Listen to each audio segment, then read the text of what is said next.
All right, looking for that close proximity between wanted and stand if you think it's you. Over there. Yes. Wait. Yeah.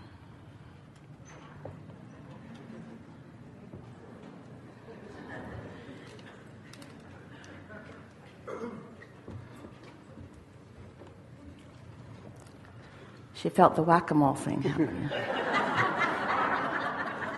Hello. Hello, universe. Well, I'd like to, well, my primary intention of coming up here today is to thank you and Esther and Jerry. You've had a profound impact on my life, to say the least. I think the biggest thing for which I am in such deep appreciation is for the learning about not only directing my emotional state, but to amplify it and focus it and direct it. Momentum. And so in this momentum, as a result, it's become habituated. And most of the time, life is very good. Yeah. A lot of certainty, a lot of pleasure, tons of fun, lots of laughter, and just some really amazing interactions and experiences with people, phenomenal experiences with people. And as a result of that, I've become extremely wealthy in all senses of the word. Financial, emotionally, spiritually, interactions, environments. And so for that, I am deeply in profound appreciation, especially in such contrast to where it all started, which is so great. So that was a really good run of momentum. Really good run of momentum. Took a little dip with the last statement. It's all right. Felt good to recognize it. So, for me, yeah, felt good. Yeah, felt good to say this is awesome. Yeah, and thank you for that. Yeah. And at this point, things are moving along just so organically, and just keep showing up and showing up and showing organically, up. Meaning naturally. Yeah, naturally.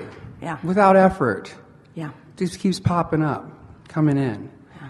And at this point, it's like, who needs to deliberately create anymore?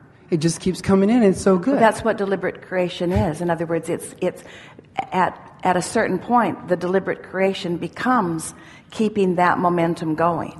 Yes. Sometimes when a person is making a statement like you made, there is everything's going really well,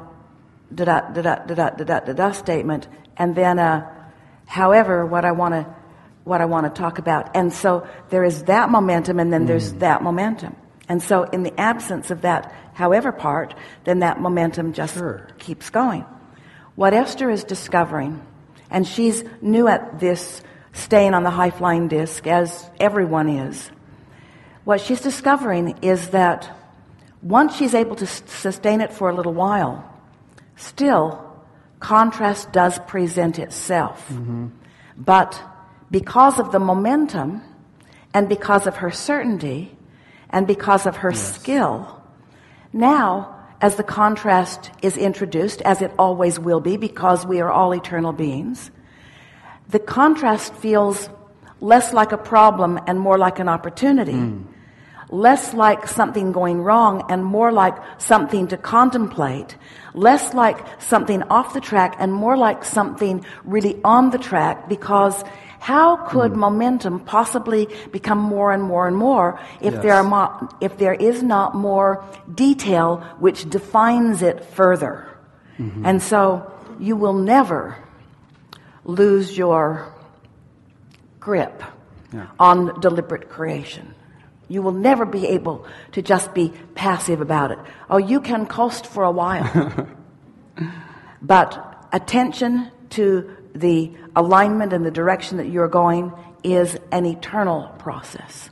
One that the source within you has mastered, and one that as you master it here in your physical experience,